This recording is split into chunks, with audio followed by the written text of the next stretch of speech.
Deməli, mən Vüqar Cabbarovla çoxdan bir dostluğumuz var. Onu tanıyanda bir müddət sonra bizim dostluğumuz davam edirdi. Bir müddət sonra onun təlimə qoşulduğunu gördüm.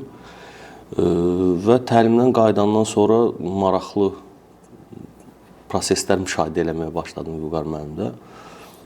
Dəyişikliklər, hərəkətlərində, danışığında, dinləməsində və s.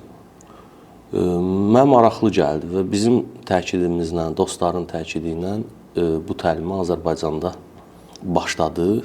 Soruşsaz təlimdə nə görmüsən, nə eləmisən, biraz bunu başa salmaq çox çətindir. Onu yaşamaq fərqli bir hissdir.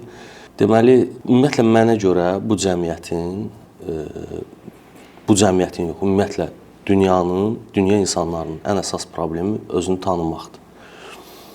İnsan özünü tanıyanda onun üçün qapılar açılır. Və özünü tanımaq özünə qarşı səmimi olmaqdan başlayır. Mən bu təlimdə 2 dəfə iştirak eləmişəm, 3-cü dəfə iştirak eləyəcəm. Hətta bura yaxınlarımız, mən Natural Meat şirkətinin təsisçisiyəm də.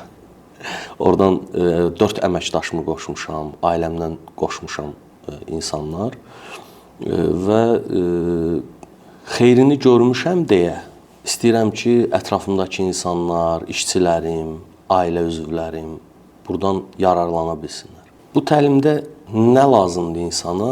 Tam səmimiyyət, tam səmimi olmaq, özün kimi olmaq, özün nə xoşlayırsan, özün necəsən, biz ancaq başqalarını kopyalayırıq da. Filan kəs filan şey yeyir, mən də filan şey yeyim. Filan şey giyinir, filan şey yeyim. Sən özün nə xoşlayırsan, özün necəsən, bax onu insana bu təlimdə aşılanır. Və özünü tanımaq müqəddəs bir şeydir. Yəni özünü tanımaq vacib bir şeydir, amma onu başa salmaq, özünü tanımağa kömək eləmək o müqəddəs bir şeydir. Bu müqəddəs yolda Vüqar müəllimə uğurlar arzulayıram. Nəticə nə olur olsun.